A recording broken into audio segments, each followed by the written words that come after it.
Good morning. You listen to the Blainesworld Show, heard here every Wednesday at 9 a.m. on WPVM LP 103.7. I'm your host, Blaine Greenfield, and this is the Blainesworld Show. As you can see, I'm taping from my studio in lovely downtown Fairview, North Carolina. And each week we focus on the Asheville theater scene, as well as on positive news and information about people and organizations in both Western North Carolina and throughout the country. And to that end, it's my pleasure to introduce my first guest, and she is Dr. Janet Smith Warfield. Welcome aboard, Janet. Well, thank you very much for having me, Blaine. I mean, this is going to be fun. Okay, and by the way, you can also wave to all your fans and friends in Facebook world. So if you're watching, you can see Dr. Janet there. And I should mention that Dr. Janet Smith Warfield serves wisdom seekers who want understanding and clarity so that you can live peaceful, powerful, prosperous lives. I love that behind you. That's your logo, I guess, or I love it. Planetary Peace, Power, Prosperity. Throughout her unique combination of holistic, creative, right brain transformational experiences and 22 years of rigorous left brain law practice, I love that, she learned how to script words in atypical ways, shifting listeners into experiences beyond words, transforming turmoil into inner peace. Good stuff. Let me ask you this, Janet. How did you get into the field? Like, before I answer that, where did you grow up as a child? I was born in Philadelphia, Pennsylvania. I grew up in the Philadelphia suburbs, and I went to college at Swarthmore College, which is also Philadelphia suburbs. Lived there for the first 25 years of my life. I know that, I think I may have told you off the air that I lived and worked a long time in Bucks County, Pennsylvania. So I know that area a little bit. And so the question, when you were a little girl growing up in outside of Philadelphia there, did you know you always wanted to be this person who would be spreading the word about peace, power, and prosperity? At age 20, I had no idea the direction my life would take. And a lot of it has been really challenging and hard, but I've ended up in a place where I can make a difference on this planet because of the challenges I've had. That was interesting. So I read, so in a prior life, you've been a lawyer, is that correct? In a prior life? No, in this life. Well, no, but I'm saying for the most of your adult life, you were, or a large part of your adult life, you were a lawyer. Is that correct? Beginning at age 40, after I went through a horrendous divorce from 3 people, not just one, 3 all at once. And then I was out on my own on the street, having taken care of home and family for 15 years. I went back into the job market. I had a Bachelor of Arts from one of the best colleges in the United States, and went back into the job market and got paid $1.50 an hour to file and make coffee. I was traumatized. I was in such pain, and I didn't understand why this had happened. But it shifted also into a rage. And at that point, I thought, doggone it, you are going to respect me and treat me with respect. And if I have to apply to law school, which I'd never thought of doing before, I will do it. I did. I got in, and I worked like a dog for the first time in my life in studying. And I ended up graduating cum laude, which I knew I would have to do at that point because I was going into an all-male profession. Now, how old were you when you became a lawyer? When I graduated from law school, I think I was maybe 45 years old. Wow. Okay. So to enter the law field, and what kind of law did you practice? I practiced real estate law, not by choice. That's where I was stuck by the law firm who hired me after I graduated from law school. And then I developed a specialty in title work. So I actually left the law firm because I was tired of working 80 hours a week and getting paid a minimal wage. I worked for a title insurance company doing title examination, preparing title commitments. And then when the man who was the head officer in that company started lying to me, and I knew he was lying to me, I wasn't going to stay there and support it. And then I became vice president of Chelsea Title Guarantee Company in Northfield, New Jersey for a couple of years until they sold out to Chicago Title. And then I was pretty much in a position where I had no other options for work other than to set up my own law practice. So I did that then for probably, maybe it was about 13 years I had my own practice. And I guess during that time, you were telling me off the air, you also had, I guess, a mystical experience that somewhat changed your life. The first experience I had, initially I'm going to call it a transformational, mind-shifting experience, which I didn't understand at the time, but I was amazed by it. And I can tell you that story if we have time. Do we have time for that? Sure, yeah, you're on a roll. I can keep it fairly short. Okay. I was a young mother with 3 sons at that point. The oldest son was 5 years old.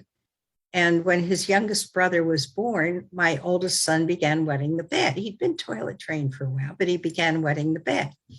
So I ignored it for a while, thinking it would go away on its own. It didn't. I figured it was time to sit down and have a talk with Bill and explain to him why a 5-year-old is too old to wet the bed. Well, he listened very attentively, but the next morning the bed was still wet. I raised my voice. That didn't work. And I think I even spanked him once, and that definitely did not work. And I was at my wit's end, and I knew I was getting out of control. Around that time, my mother gave me a book by an English schoolmaster whose name was A.S. Neal. Neal ran a boarding school in the UK, and he had a really strange way of dealing with these problem children in his classroom. He didn't stand them in a corner until they could be good. He didn't make them write 100 times, "I will behave." He gave them a penny. And he wasn't moralistic about this, all the style of writing he used. It was simply descriptive. This is what the child was doing. He was throwing spitballs or punching other kids in the class. He wasn't paying attention to the lesson. And then what I did was I gave him a penny. And what happened more often than not was that the disruptive behavior would stop and the child would start listening, learning, and participating in the class. Well, I read this and it's making absolutely no sense to me. Why would you reward a child for bad behavior? But I was also at my wit's end. I tried everything that society had told me I could try to fix this, quote, problem, and none of it had worked. And I was getting out of control and had my hands full with 3 preschoolers. So I figured, what the heck, I will try this. I didn't understand it. But the next morning, the bed was again wet. I didn't say a word to Bill. I simply went to my wallet, pulled out a penny, gave it to him, and walked away. And he kind of looked at me as if, I wonder what's wrong with her this morning. This is not normal mother behavior. But he never wet the bed again. And I was astounded. It was so easy. All I had to do was change my own conduct, and the whole challenge problem resolved itself. You were lucky you were able to get away with a penny. So the whole time you only gave him one penny? That's all. I changed my conduct and my attitude. Instead of punishing him, I love it.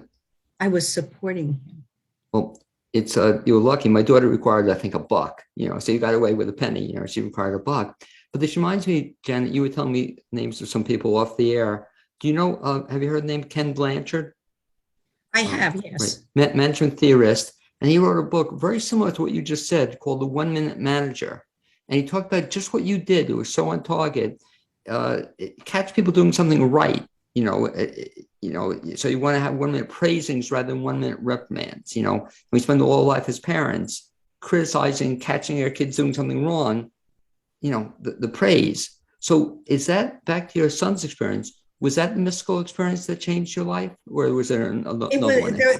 There were two others, and I don't think we have time probably to tell them right now. It's up to you. Well, no, I'm kind of interested because and we'll pull it all together at the end, but I'm interested in terms of, you said this mystical behavior, mystical experiences changed your life. So if you can kind of give me the Reader's Digest version, I'm fascinated by them, if you would, please. You said there were two others. Well, there were two other experiences where I changed my own conduct. Right. And everything around me changed. The second one was two of Bill's little friends were out in my backyard with him playing. I was doing dishes at the kitchen sink and watching them from the house. And I could see they were starting to call each other names and getting close to throwing punches at each other. So I figured it was time for me to go out and make my presence felt. I went out. I didn't pull them aside and give them a lecture about why they shouldn't fight. I took each one aside, and I kind of don't know what I'm doing here, but so, I'm just sort of taking it one step at a time and then watching what happens. But I pulled each of them aside separately, and I asked each one the same question. The question I asked was, do you want to fight? They both said the same thing. I don't want to fight, but he's making me do it. Right. And then I just brought them back together and I said, well, if you want to fight, go ahead and do it. And they kind of looked at me as if I was nuts. And then they looked down at the ground and they shuffled their feet. And then they kind of looked at each other out of the corner of their eye. And 2 minutes later, they were playing together. That one just reminds me, boy, the power of questions, asking the right question can make a difference. But that's, And who you ask it to and when you ask it, timing is everything too. Absolutely. But that's interesting. So that's the second experience. Go for the third, if you would, please. Okay. The third one was a man came to my door, and this was shortly afterwards. My kids are playing in the living room. The man who came to the door was angry, and he was angry with me. I don't remember anything about this man other than I think he might have been a distant neighbor up the street someplace. I don't remember his name. I don't remember what he wore. All I remember is the anger directed toward me. And in the past, I might have gotten defensive. I might have said, oh, well, you shouldn't be angry over a little thing like that. He didn't do any of it. Instead, I just simply said, I am so sorry. What can I do to make this right? Great question. And the anger stopped like that. We had a conversation, and when he left, we were friends. Now, that's not the end of the story. Because as he walked away, why do thoughts suddenly pop into your mind out of nowhere? I don't know the answer to that question, but I know that they do. And the words that popped into my head at that point were words I had learned as a child in Sunday school. Resist not evil, but turn the other cheek. And I thought, oh my gosh, suddenly I understand what that means in the context of this own experience that I had. As a child, it made no sense to me. Why, if somebody hit me, should I say, go, hit me again? Right. But it was a suggestion for a win-win resolution, an alignment, rather than a power against dynamic or a power over dynamic. So now you had these experiences, if you will, translate for me kind of how they help you have an epiphany, I guess, to now get into kind of a different field of work as opposed to being a lawyer. So you've been a lawyer a whole bunch of years, and now you started doing this other work. Is that correct? That's another whole story. No, the segue here is that I was so excited about what I understood. and what I had observed happening in my own life. And it was so easy. And I wanted to tell everybody about it. So I started talking to everybody I met to tell them about, look how easy this is. Why don't you try it? And then I don't even remember now what I said. But I was met with these blank stares. So clearly I was talking, I was speaking, but no one was hearing a word that I said. So that caused me to pull back and look at the words I was using. And then that's the point at which I began playing with words, working and playing with words, because I wanted to figure out how to communicate this to other people. And you can think of it as a life purpose question that came up for me. But the question was, how can I use analytic divisive words? Because that's what words do. They analyze, they separate, they divide, they categorize. High, low, good, bad, right, wrong. Almost every word except maybe a word like whoosh, which imitates the sound of water. But most words separate, divide, and categorize. And the life purpose question or challenge that came up for me was, how can I use analytic divisive words to communicate a unifying, holistic experience? And I played and worked with this for about 15 years, and I could not do it. It was like trying to use a broom to wash dishes. It was the wrong tool for what it was I wanted to do.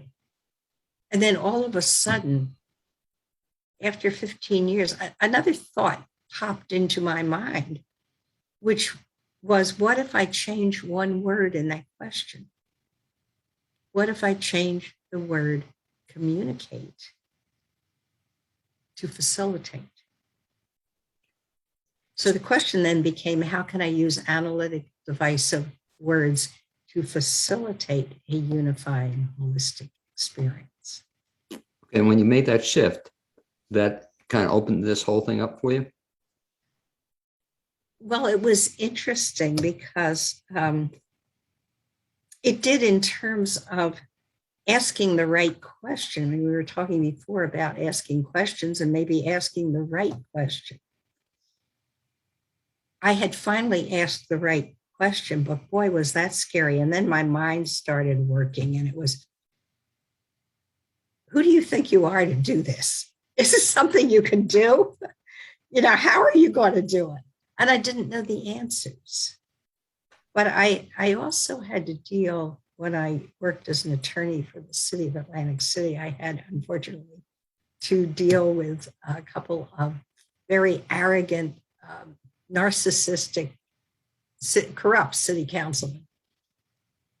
So that I went through an experience where one of them, he wanted me to put his political sign in my front yard. I said, no, I was an independent contractor. I wasn't going to do that. I wouldn't have done it for anybody. Well, as soon as I said no to him, then he was out to get me. He slandered me. He demanded information from him. I gave it to him. He finally demanded that I appear before city council and tell them why they should renew my contract with the city. And it was a substantial source of income for me. So, of course, the thoughts going through my mind were things like, are you going to be able to pay your mortgage if you lose this contract? Are you going to have to fire your wonderful paralegals? Are you even going to be able to buy food to put on your table? These are the kind of thoughts that are going through my head. And I hit a point where I didn't have the answers, but suddenly I surrendered, in a sense. I'm sitting in my own living room in a very safe space, tears streaming down my face. And then I'm down on my knees on my living room floor saying, God, help me. And as I spoke those words, could feel this calm settle around me. And it felt as if somehow, some way, together, we could do it. End of the story. Well, no, now you have me curious. So end of the story. First of all, did you get the contract? Did I get it? Yeah, that was going to be the next part of the story.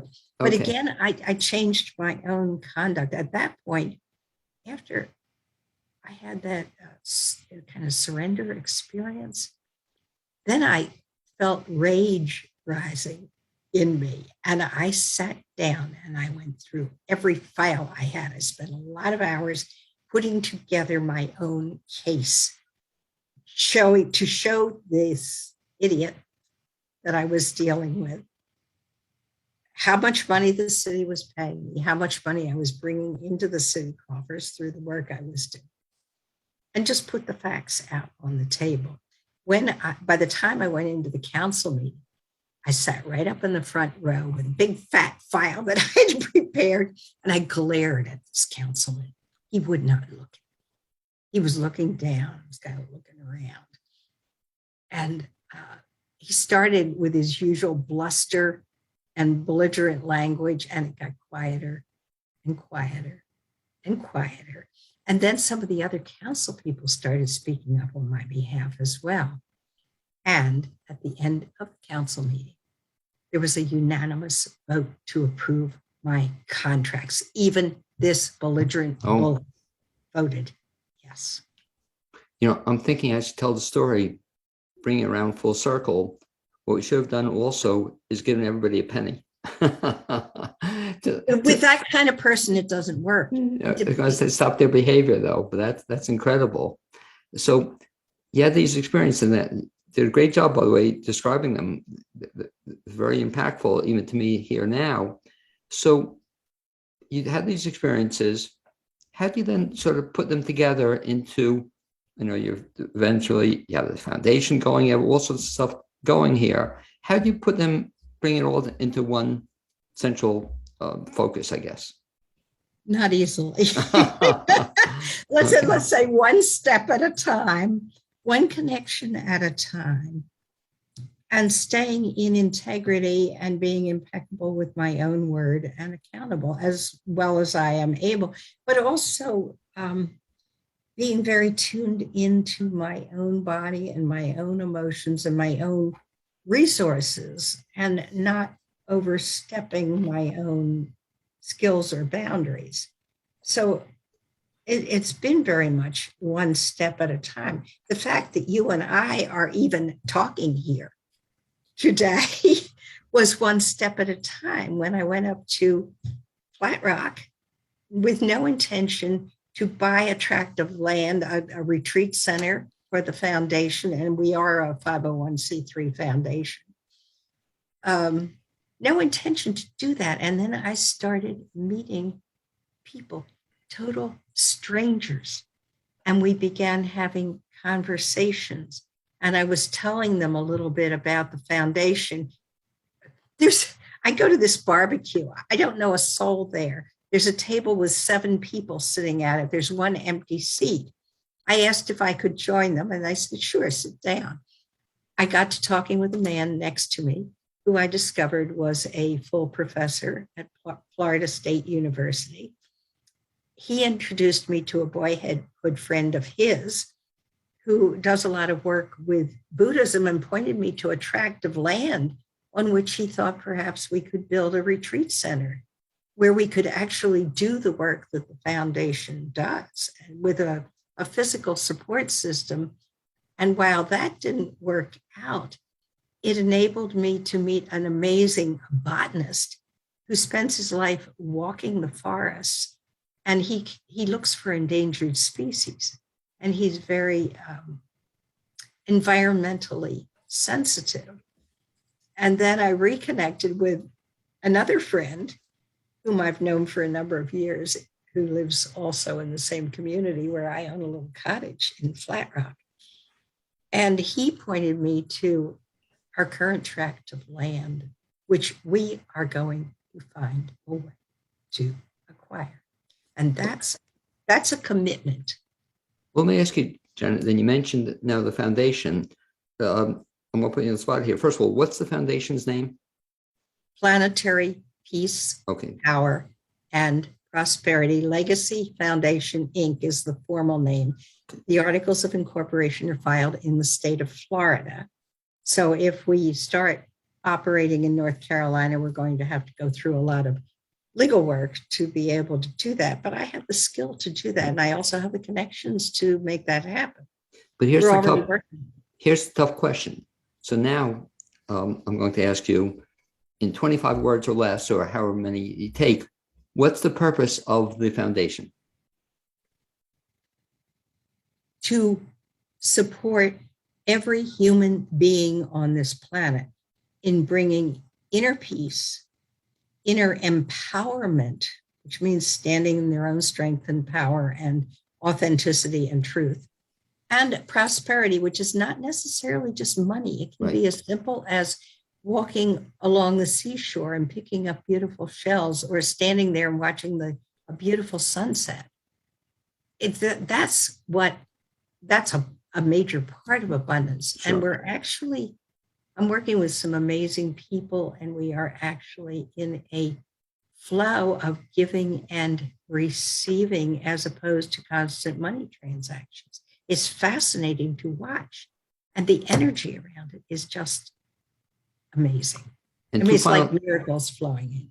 And two final questions, if I can. We don't have a lot of time, but I'm going to ask you, first of all, for your formula, if you will, for shifting awareness of folks to bringing about peace, power, and prosperity. Do you have a simple way people can do that? Do whatever you want as long as you do no harm. I love it. Okay. And it's very general, and it's got a lot of details to No, it. but simple stuff. But it's simple. That's a simple. Well, no, you're doing great, because you and I were talking off the air about this. I want to try to see that people can understand it. And now I got it. Good job. And the last question is, aside from that simple rule, which is very powerful, do you have in general for living, do you have a simple rule that people can follow? Is that the rule you just gave, or is it beyond that? It is the rule, although there's some questions that are really helpful to move each person along their own path into peace, power, and prosperity, inner peace, power, and prosperity. If everybody on the planet would learn how to do this, it would become planetary. Okay. It would be everywhere. But yeah, some simple questions are, what do I think? First person singular. What do I think? What do I feel? What do I need? What are my choices? Whom can I trust? And what do I need to know? And this is some of the work that you'll be doing with the foundation to help bring these questions and ideas forward to people. That's what I'll be bringing, but each person I'm working with, and we have an amazing group of healers and educators doing this work together. We are creating a model. If folks want to find out more about either your work or some of the other stuff you've done, or the foundation, I know you have a website. The website is what, Janet? Planetary Peace, Power, and prosperity.org. Okay, and if they go there, what will they find? All kinds of stuff. I mean, they'll find a pile of videos. They'll find more information about me and the other people with whom I'm working. They will find beautiful scenery, poetry, and we're working with a huge number of partners all over the planet. If you go to the bottom of that website, you'll see a carousel, and all we do is send people out to other people's websites. If there's a specific focus they're interested in, whatever it is, PTSD or co-creation, or, there are a whole pile of them, but we are partnering with other people on this planet who are doing very good, conscious, intentional work to change what's happening on our planet. One final reminder so people don't forget it. The website, if you would give the address again, please. Planetary Peace, Power, and spelled out, prosperity.org. And I'd like to thank you, Dr. Janet Smith Warfield, for being my guest this first half hour on the Blainesworld Show. was a Well, pleasure. thank you so much for having me. It's been fun and It was. You did great, kid. And like I said, I'll get in touch with you, I'm sure, after the fact, and we'll see it up on your website soon. But again, thanks for being our guest. And as you kind of work your way out of we'll say the Facebook live studio, we'll hopefully speak to you sometime in the future. Be well. And as Janet works her way out of the studio, let me see if I can bring in our next guest. And there he is. Okay, and Todd will be with you in a second. I'd like to mention that WPVM's mission is to foster community through programming that cultivates dialogue to inform and entertain. The station provides the medium for artists, businesses, community leaders, and nonprofits to share their voice in live radio. Listeners are invited to help support WPVM's efforts by making a tax-deductible contribution. You can do so by going to the website, wpvmfm.org, and looking at the donate option on the upper right-hand side. It's next my pleasure to introduce my second guest of the show today, and he is Todd Weatherly. And welcome aboard, Todd.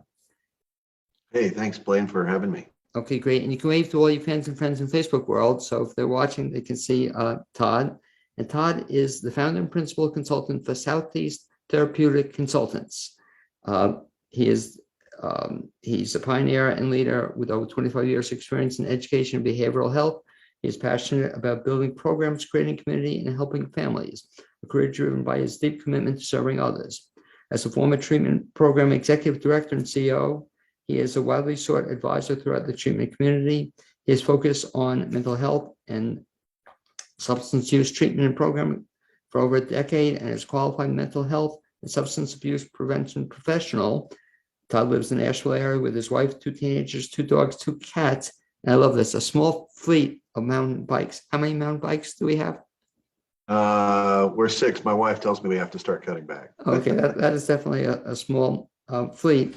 And before I even ask you what a therapeutic consultant is, let me ask you this question, Todd. You grew up where? Greensboro, actually. Greensboro. And when you were growing up in Greensboro as a little kid, did you always know you wanted to be a therapy consultant? Well, I didn't know what a therapeutic consultant was, but human behavior was always something that was just fascinating to me. Why people did the way they did, what motivated them, the deep questions, who are you and why are you here, kinds of stuff, even as a kid. And so I took my first psychology class actually in high school. And that was kind of with the beginning. It started it all, I guess, as it were. Yeah. That's interesting. That the course in high school, I ask people this question sometimes. So you still remember the course? Do you remember the teacher? I do. Okay. I do. Are you still in touch with the teacher?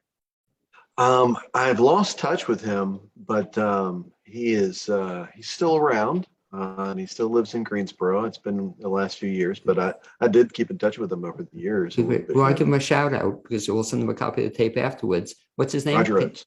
Roger Oates.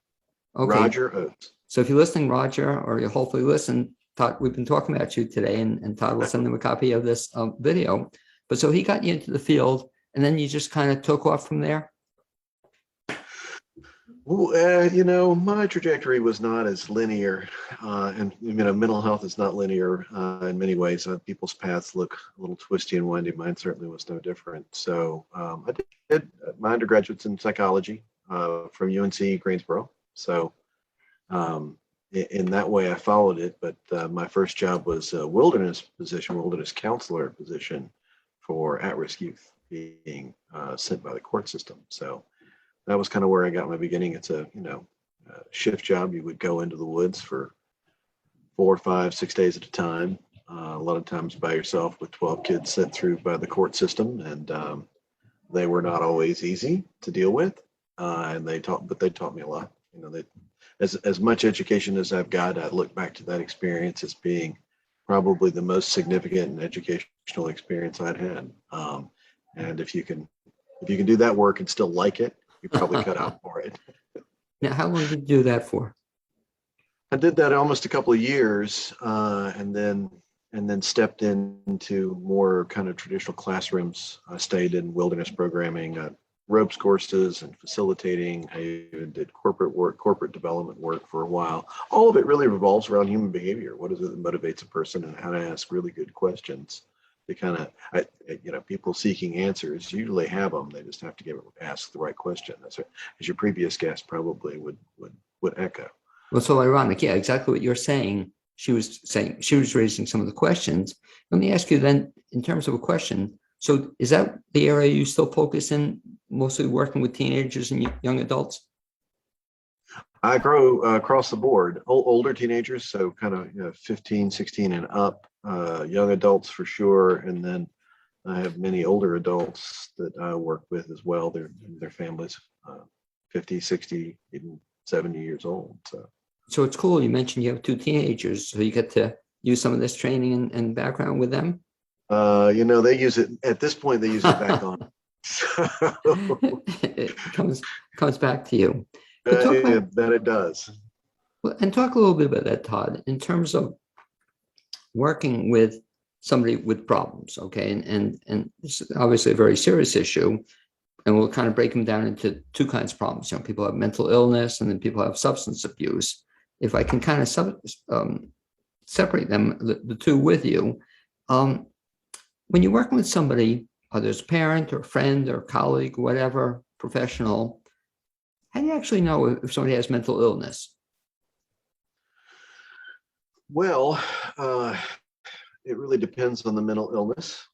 So let's say, for example, a person is suffering from schizophrenia. Chances are good they've been in the hospital, or they've experienced delusions or even hallucinations, those kinds of things. That's pretty serious. But you talk about separating the two fields, and in many ways it's very difficult. A person who suffers from a substance use issue almost guaranteed is suffering also from some level of mental health issues. They didn't have it when they started. They probably have it now that they're in trouble. There are people who suffer from mental illness, pretty significant and severe mental illness, that do not have substance use issues. But by the time, it's unfortunate in our world that most people will get to the place where they are in a lot of trouble. They're in a lot of pain. They've been through the hospital system, which is not terribly good at treating mental illness. It's good at stopgapping, maybe getting a person out of crisis for a minute, but then if they don't follow up with care afterwards, then it tends to cycle back right back through. And so whenever let's say I get contacted by a family and the person's experiencing symptoms, they've been missing, or they're uncertain, but strange things have been going on, or they won't come out of their room. So a person who won't come out of the room and is isolating a lot is suffering from depression. And a lot of mental illness is rooted in early trauma. So we're finding that even bipolar disorder and psychosis can be rooted back to someone's very significant early childhood trauma. So we're dealing with trauma all over the place. Going back to a point you raised, it's an interesting one. You talk about mental illness and substance abuse kind of going hand in hand, yet folks with substance abuse, right, can have substance issues, abusive issues, without having a mental illness. Is that correct? I would say it's the other way. There are people with mental illness that don't have substance use issues. And remember, let's qualify a substance use issue. That's a person who's using substances to a certain degree, a high level of substances, and it's interrupting their life. They can't maintain a job, they can't maintain healthy relationships, and suddenly their life kind of starts to turn into a mess. They're using so much that they're ignoring the rest of their life, and their behavior is starting to be so erratic or volatile or agitated or what have you, as a result of the substances they're using, that they can no longer appropriately interface with the rest of the world. So that's when it's gotten to a real problem. And that person is usually medicating something. So they're medicating anxiety and depression, they're medicating some experience they've had that was very traumatic. And the problem with substances is, if what you're doing is trying to numb something that you're experiencing, is that you can't selectively numb. And if you're very young, what you have a tendency to do is you stunt your emotional growth. So whatever age you were when you started using, and to the extent that you had a problem, it's probably the age you stopped maturing. And then by the time you stop using, you got to go back there and pick up from where you left off. So it really gaps people a lot, behavior and maturity and the ability to navigate and operate independently in the world. You raise a good point, and it gets me thinking here, which I think always a good thing. And that has to do with, if you're a parent and you see your child, for example, having difficulties or problems, or again, you mentioned bipolar, and several folks who, have bipolar conditions, whatever. Is there a way to catch it at the very beginning or catch it as you see it happening? And can you prevent it from getting worse? Absolutely. I think that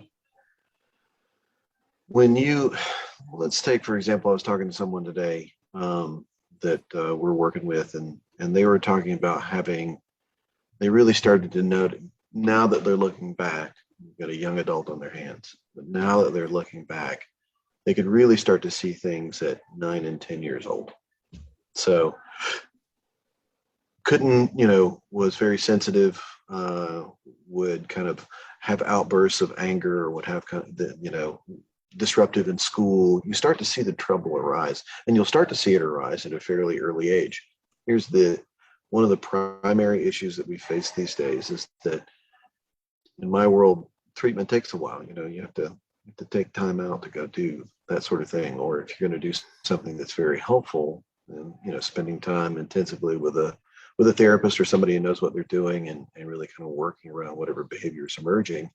It can be time intensive. It can be expensive. And it can be hard on a parent who's also doing work. They're having this kind of parallel experience. If their child is having behaviors that they need to change, then something in the household, and everybody's in the household, so a shift occurs to everyone. If you don't have that, or you don't do those things and engage in that process, what you end up in front of is a psychiatrist who's going to try and medicate you through the solution.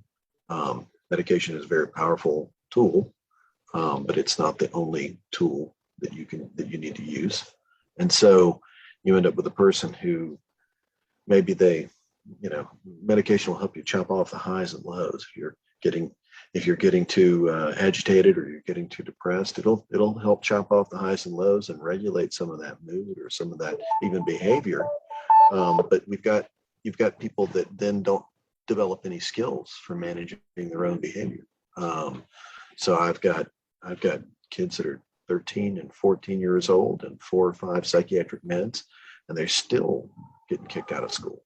So they end up going into programs that teach them how to behave, how to self-regulate, how to do these things. And there's some good parenting tools out there. There's one, most of it revolves around being a loving parent, but establishing firm and understandable boundaries. And I think parents they get into the friend zone, and they don't want to upset their child, or they don't want to push them too hard. They don't want to feel upset. But if you don't be a parent to a child and set those limits, and show them that there's a territory they have, and outside of that, I need you to stay inside of the fence that I've set up. We'll expand the fence as you grow older and learn how. But if you don't stand firm on those things, they run all over it.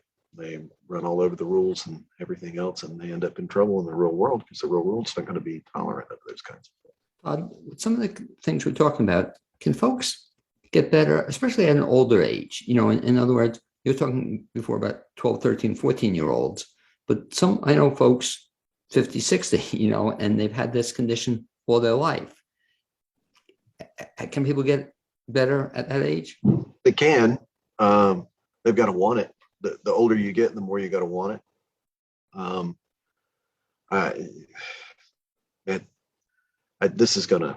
don't mean to say it this way, but unless I'm in my 50s, and I have clients that are in their 60s approaching 70, and the closer you get to 70, the less likely you're going to do a lot of dramatic changing, unless a person really wants to go after it. You've got, and part of it's because the brain works.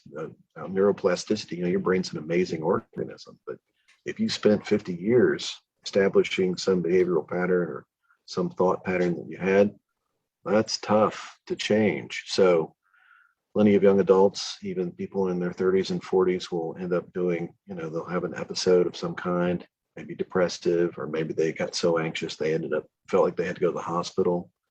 and they'll end up going away for 4 or 6 weeks worth of very intensive kind of care and come out with a plan for how to keep their life healthy. And so like any major medical illness, if you have a psychiatric or psychological illness, it's a lifestyle change. If I suddenly found out I had diabetes, I would have to then consider my diet and figure out my lifestyle and do different things. I might even go through a period of depression, having to, kind of come to acceptance about my disease, about this thing that I've got to manage in my life. Mental illness is no different. It has an impact on your life, and it's something you have to maintain and manage for the rest of it. But you've always got something. Everybody's got something they got to work with. So part of the problem, Todd, I've seen is that you kind of described that people need a plan and they need to follow it. And some people do, which is great, but some other people start on it and then inevitably, and you don't understand why, they'll stop following the plan and stop taking the drugs. It's kind of one very clear example. And I've known too many people where this has happened, that they'll be going fine. And all of a sudden they don't want to take the drugs anymore. And then all hell breaks loose. And, yeah, but the shame is because when they're taking medicine and at a certain level, they're fine. But do you see that sometimes happens that all of a sudden they stop taking it? Oh, yeah. I mean, I think that people take medications for a while, and they'll end up having a symptom, or maybe they have something they don't like about the medication. Maybe it makes them feel weird, or maybe they've had it for long enough and its efficacy is, it's not working as well. And I think we have a tendency to do a lot of things without help. I don't know, I could do it myself. Right. And so you see people that will suddenly go off of a medication, and then because they had something occur, but they didn't consult a doc, they didn't tell their partner or their family members about it. And that's when all the hell, pardon my French, it's when all the hell breaks loose. If they had done so, it's like, well, if you communicate with someone, you can have a real opportunity to, okay, let's not all this, some of these medications, you don't just go off of them. It's dangerous to do that. So let's taper you off and let's get somewhere. And then let's figure out where the baseline is. And maybe we add a med, maybe we take one off, but the whole time you're doing it with a plan. And in a lot of what I would call recovery communities, especially in mental health, this is where this came from, primary mental health side of the world, if you will.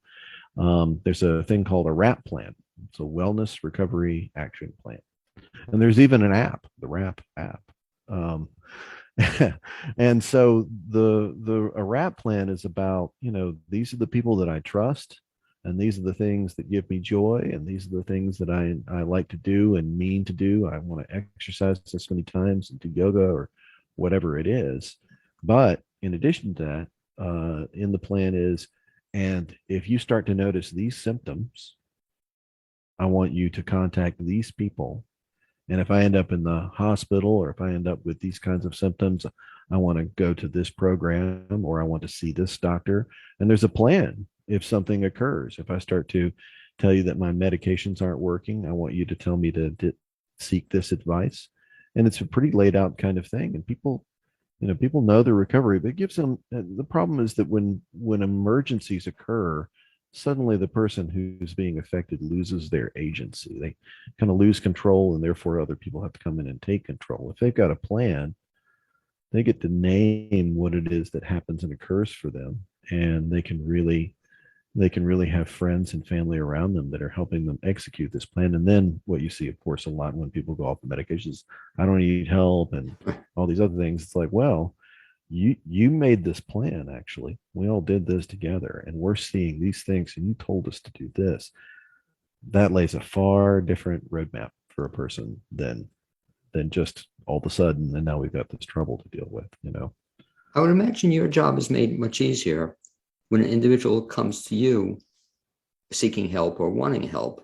But how do you deal with when the child or the adult doesn't think they need help?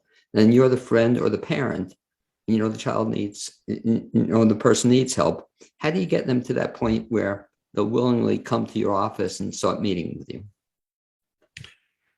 Well, it's not always my office that I'm getting them to. Wherever it is, you know. Right. Well, with children, of course, they're under the guardianship of their parents, and their parents get to decide. There's a thing called getting gooned in the therapeutic world, where basically a couple of linebackers show up at the house with the 15-year-old and be like, "Hey, you're coming with me," and people who are professionals who do that sort of thing, sort of work, intervene or transport these kids. If you tell them, they run. Right. Because they've been using drugs and they want to keep using drugs or whatever it is. And so, they show up at like 6 a.m. and they're like, "Look, a lot of stuff's been going on, and I think you're aware. We're going to ask you to come with us. We'd appreciate it if you just we're going to go to this." And there's a good way to do that. But for children, a lot of times you're not asking. With adults, it's trickier. So a lot of adults end up in trouble. So they end up in jail, or they end up, homeless and without any resources or money or a place to go. And so they're kind of hitting this rock bottom. And parents have to do the very difficult job of just setting the limit and saying, if you're willing to go and get help, we will support you. But we're not going to support anything else. We're not giving you money because we know where that's going to go. You can't come back home, because last time you did that, you beat something up, you destroyed something or what have you. So they have to set these very difficult limits with their kids. If I'm involved, I said, well, I'll tell you what, instead of them calling you, parents have a hard time doing this. They can call me and I'll set the limit for you. And then, eventually you wait them out. I mean, I had one client we had to wait. We chipped away at him for 3 months. Is an intervention a way to get people into treatment? It is. Intervention's a bit of it's a strange term, and it's turned into a bit of a media circus. What you see on TV, for a person who's having, say, delusions or hallucination, psychotic features to their condition, that kind of thing's not going to work. They're not participating in reality with you. They probably need to be involuntarily committed. And once that happens, we're going to go from that door to the treatment center. They're not coming home and they're not coming out, because what will happen is they'll be stabilized again and they'll just make the round right back through. That's it's so hard on families to do, but that's how that works. Now, for a person, say at 21, Are you with us? using they're overusing the medications, their Adderall, the Ritalin, whatever it is, or drugs or what have you. I think it is important to have everybody know, have the family gather around them in loving support. But part of that loving support is also setting the limit. So you see this kind of confrontation. Just as many people run as stay. So in many ways, if they're ready and willing to have a conversation about getting help because they know they need it, that's a great place for that conversation to occur. But not everybody's in that spot. I guess in a perfect world, it'd be best too if the person voluntarily commits himself or goes into a treatment center. But I guess that's you hear about it, but that's kind of rare. It is in my world, because by the time they get to me, I say this very jokingly, and it's not even that funny, but it kind of is. If you need my help, you really are in trouble. But by the time they've gotten to me, a lot of serious things have occurred, and people are in jail. We've had 3 or 4 hospitalizations. Well, as you were asking before, if you're early in kind of recognizing what's going on and able to address with your loved one that they might need help, and when you want to help them, then there are times when you can really have that conversation. Part of the work that I do, of course, in addition, is find the right place for them to get help at. There's so many places that will tell you that they can do the work because they're going for money. And there are a lot of places that'll tell you they can work with your child or your loved one when they're really not the most appropriate place, but they're, once again, trying to make heads in beds, as they call it. So really finding the right place, having relationships, having somebody help you navigate and understand what's going on while a person gets treatment is it's worth a lot for a family that's dealing with someone who has serious conditions. So Talk about that's how insurance ties into this. tricky. It insurance does a lot to try and not pay you for the for the care that they're supposedly cover, and you run into all kinds of scenarios. Depends on the insurance that you have. It depends on the condition that the person has, and the level of plan that your insurance is. So let's say they have an addictions issue and they're a young adult, because the addictions world has been much better at advocating for insurance billing. You're much more likely to get insurance to cover treatment in that scenario. If you may be a person that has state dependent insurance. If you live in South Carolina and you've got a primary mental illness, the chances are good you're not going to find very good care, because there's not very much in the state that serves that kind of individual in a residential period that would be appropriate. You also probably have a plan that doesn't cover residential stays. So, part of my job, of course, is also trying to figure out, okay, who can do this and who can bill the insurance the most capably and help this family not have the greatest out of pocket, and cover it. I say not only find the right thing to do that is the right treatment, but do it for long enough so families look at going into residential treatment and they look at, oh, it's 30 days, right? And it's like, well, no. If you had a heart attack and you walk in the hospital and when you got out, you'd have months and months worth of follow through care. This is the same. So you have to look at the expense not only from the beginning, but all the way through. So I help them capture a good idea about what that's going to be, what they can afford, find the program that's going to really be best suited to them, and help that person get there. Because it's not a friendly system. It is not a user-friendly system. It's unfortunate that people like me have to exist to guide people through, but it's true. And doing it right the first time can save you doing it 3 or 4 times over, and that's unfortunately true. If I'm a parent or friend of somebody we think has certain mental problems, what are some of the things I should be looking for in terms of saying to them, to myself, that this person needs help? Problems in the classroom. So teachers are going to see it. Isolation. The first thing they do is they hit the door and they go in their room, they shut the door, and they never emerge. Or anytime you interact with them, they're agitated. They're always angry. And I got to tell you, parents are I think we look for something because we're trying to calculate it, but parents have a good gut sense. They really know when something's wrong with their child. If you suspect something's wrong, start asking questions. And don't be afraid to search your child's room. Good point. So parents, quote, have the right to do that? That's absolutely. Walk in, let your children know that you have no qualms. I don't invade my children's room. I leave them alone. My gosh, my 17-year-old, their room is a complete disaster. It's a mess, but not my children are completely aware, and I don't have any suspicions, thank God. But if they're aware that if I need to go in your room and I need to check for something, I will absolutely do that. Have a conversation with them about their phone.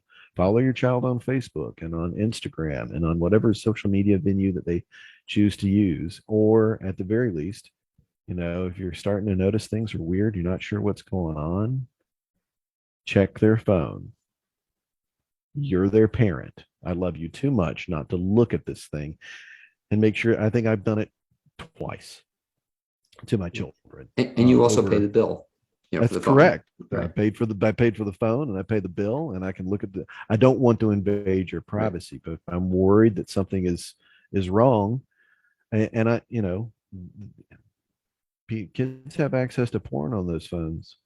The number of children coming out of the world and the early teens that are addicted to pornography, not just video games and screens and social media, but pornography. What you do to a child's brain when they get addicted to pornography at 13 and 14, it's terrible. We're against the clock here. Let me just ask you a Sure. final question. If folks want to get in touch with you or find out more information about the work you do, what's the best bet? My office number is 828-515-5068. if you do a Google search for Todd Weatherly in Asheville, you'll probably, I'm not hard to find, but my website is southeast-consultants.com. Good. Thank you. All like it sounds.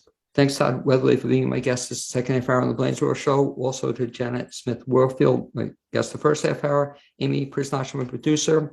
We hope to see you next Wednesday here at 9 a.m. on WPBM 103.7. And Todd, if you just stay with me for a second here, we'll wrap up the show.